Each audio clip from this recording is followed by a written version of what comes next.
Pastor Lydia wasn't always a deceiver. Once, she was a humble evangelist, driven by a sincere desire to serve God. However, her small, struggling ministry in the city wasn't gaining traction. The pews were empty, and the offerings were meager. She felt overlooked and unappreciated in a world where charismatic preachers gained riches and renown. One stormy night, in the depths of despair, she was approached by a mysterious figure, a man with piercing red eyes who called himself Malphas. He claimed to be a spiritual guide and promised her unmatched power, fame, and the ability to perform miracles. All she had to do was pledge her soul. Lydia, desperate and blinded by ambition, agreed.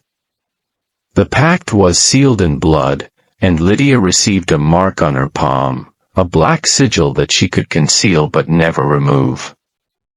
From that moment, she could perform miracles, but each one required a price, the destinies, energy, and fortunes of those she touched. The rise of Pastor Lydia. Lydia relocated to a quiet, devout town where she founded Holy Grace Ministries.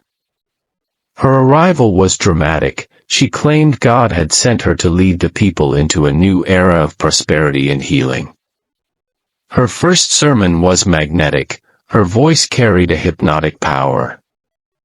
She declared that God had given her healing hands and invited the sick and suffering to come forward. The first miracle was unforgettable. A middle-aged farmer named Ethan, who had been bedridden for years due to chronic illness, was wheeled to the front. Lydia placed her hands on him, murmuring a prayer. A faint, eerie glow emanated from her palms. Ethan stood up, his strength miraculously restored. The congregation erupted in praise and awe. But as Ethan walked back to his seat, Lydia smirked subtly. The black sigil on her palm glimmered, and Ethan's vigor would soon come at a terrible cost. Over the following months, Lydia's fame spread. People from nearby villages flocked to her services. She healed crippling ailments, prayed over barren women who later conceived, and even claimed to bring a dead boy back to life. Donations poured in, and the church expanded rapidly. However, strange occurrences began to follow her miracles. Ethan, the farmer who had been healed, fell into financial ruin after a freak fire destroyed his barn. A young woman, Sarah, who had been cured of infertility, gave birth to a stillborn child and soon after lost her husband in an accident. A man who received a financial blessing mysteriously fell ill and lost his business. Unbeknownst to the townspeople, Lydia was stealing these people's fortunes, health, and futures. Each time she blessed someone, she drained their energy and life force to sustain her power and increase her wealth. Those who sought her help were left worse off than before, though the results were often delayed, masking her role in their downfall. Suspicion rises. Among Lydia's followers, there were a few who began to question her miracles. Sister Agnes, a devout elder in the church, noticed the pattern of misfortune. She began keeping a journal, documenting every person Lydia healed and the subsequent tragedies they endured. Agnes, deeply rooted in her faith, began to pray for discernment. Deacon Samuel, a pragmatic man in his 40s, was skeptical of Agnes's claims. However, as she presented her findings, he started to see the troubling connections. Samuel was respected in the community and decided to investigate further, interviewing church members who had sought Lydia's help. The evidence became overwhelming. The turning point. One night, Sister Agnes had a vivid dream. She saw Lydia standing in a dark room, chanting in a foreign tongue before an altar adorned with human skulls. A shadowy figure loomed over her, feeding off the despair of the people. When Agnes awoke, she knew it was a divine warning. Agnes and Samuel decided to confront Lydia indirectly by spreading subtle questions among the congregation. "Why does misfortune follow every blessing?" they asked. Whispers of doubt began to circulate, though Lydia dismissed them as attacks from the devil. She intensified her sermons, growing more aggressive in her rhetoric.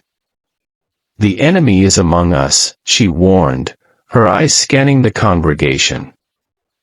"Doubt is the weapon of the wicked." The public confrontation. Agnes and Samuel gathered testimonies from several witnesses and prepared to expose Lydia.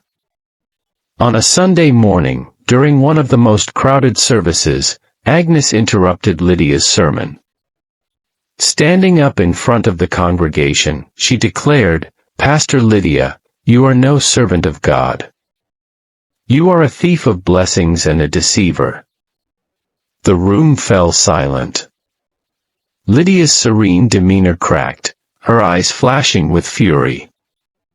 She tried to laugh off the accusation, but Agnes continued, supported by Samuel and the testimonies of several victims. The congregation was torn. Some believed Agnes, while others remained loyal to Lydia. Desperate to maintain control, Lydia called Agnes to the front. "If you doubt my power, let me prove it," she said. She placed her hands on Agnes's shoulders, intending to drain her strength and silence her. But Agnes was prepared. She had spent days fasting and praying for protection.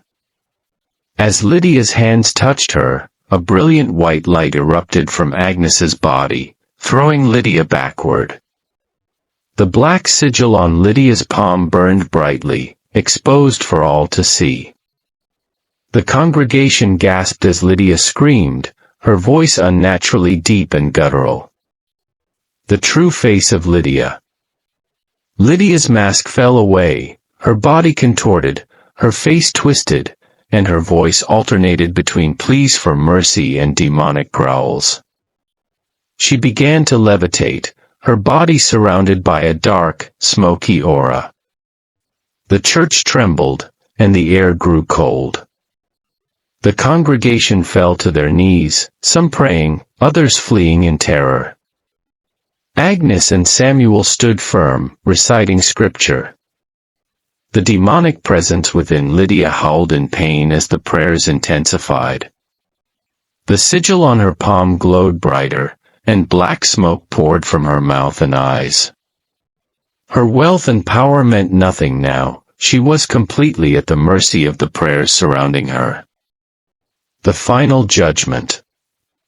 With one final, ear-piercing scream, Lydia's body burst into flames, leaving behind only ash. The demonic presence dissipated, and the church grew still.